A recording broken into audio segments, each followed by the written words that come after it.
Welcome to the third video in our OpenCV series. In the last video, we saw how we can create a simple 3x3 OpenCV matrix and create a grayscale image. And we also looked at how we can create a color image the same way. Now we're going to dive a little bit deeper and check how these three different channels are present in our in a color image. So as we saw in the last video, the three channels are blue, green, and red. And they are what the intensity of each of these color channels is what makes a color image in a pixel. To demonstrate, we are going to import an image. Let me make the screen a little bit bigger. So we are importing an image, and I'm simply showing the image so that we can verify that it's there. Next, we want to create a vector that contains that is of type matrix, and let's call it 3 channels.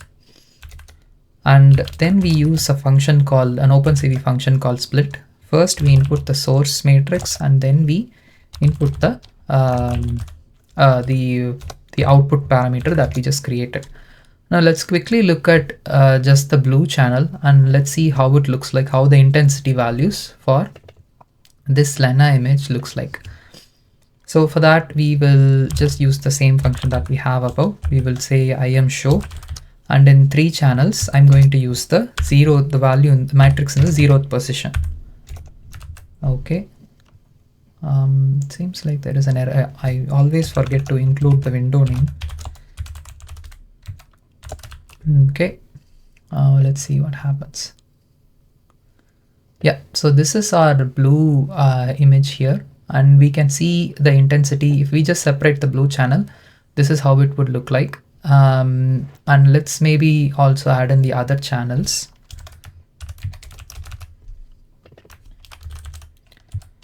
Green and then red. This is in position 1. This is in position 2. Okay, now let's compare them side by side, just to see how they look like.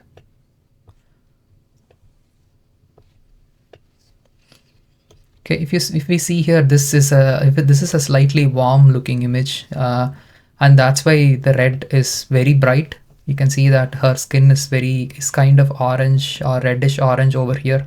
That's why the red intensity of red is very high here, and that's why it looks bright. And in the rest of the image, it's not as high, and that's why it looks like that. This looks fine. This looks fine if we just want to look at the intensity, but it sometimes is nice to see how each of these colors contribute to this image. So I'm going to show you how to do that as well. Let me comment the image showing part here. And to do this, we have to mix each channel with a zeroed out matrix for the other 2 values. So for example, if we see in the other video, we entered 3 values for creating each that constitutes each value in the matrix. So 0, 0 contained the full intensity of blue and 0 intensity of green and red.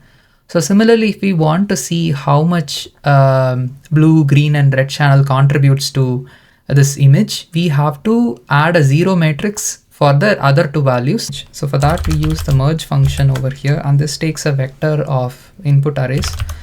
So let's declare a vector of matrices here, and for the first value would be, for the first value, I want to use, I want to see how much a blue channel contributes to this image, and we also want to use the 0 vector that I'll quickly create just now. Right now. So let's call it 0, and then it's from the CV zeros. Is it from the mat? Yeah, it's from the mat. And for the size, I'm going to use the initial image's size, and for the type, let's use the single channel array size, which is CV8UC1. Yeah, this is the one over here. So this is a single channel matrix, and we are inputting both of those values here. And we also need an output array. So let me create 3 more arrays for blue and green and red.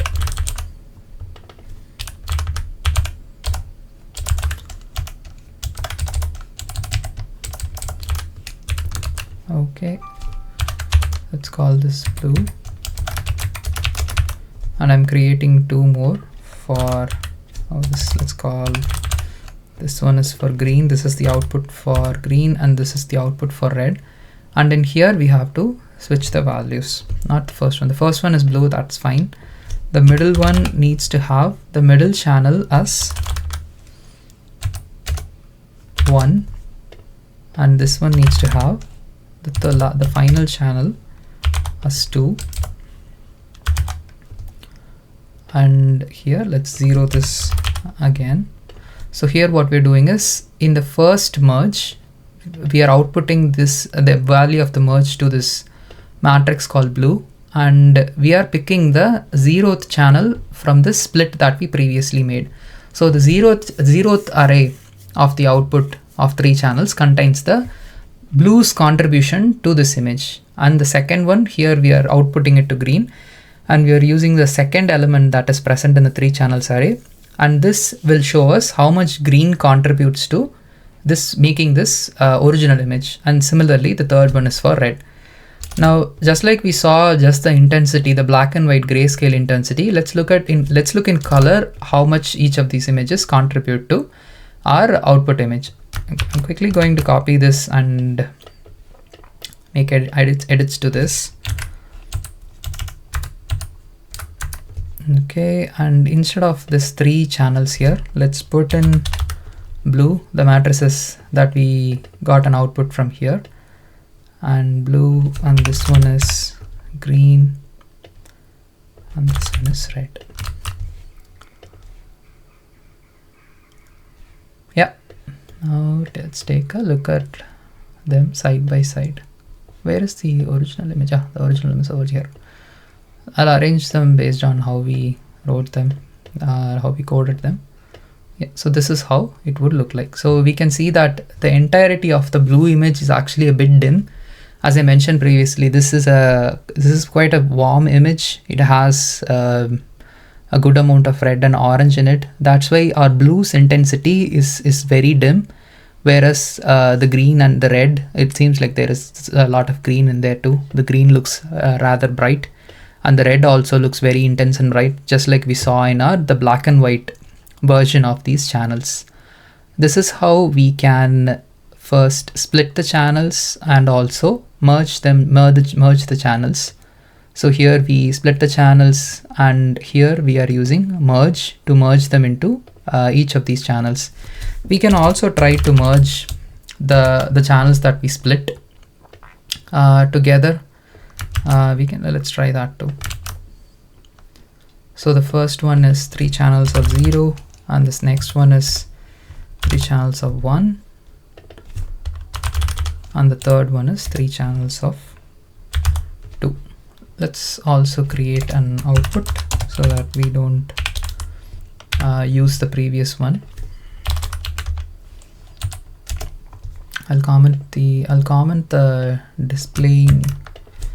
I'll put them here so that you can refer it here, and I'll comment these out and show the Windows name is merged output. It doesn't matter what you name it, by the way, you just have to have it there. No, I forgot to have a semicolon here. That's why it's pushing this value here and there. Okay, let's see how it looks. Okay, this is our original and this is our merged output. Obviously it looks the same because we simply split this and we merged this and we didn't make any other operations here.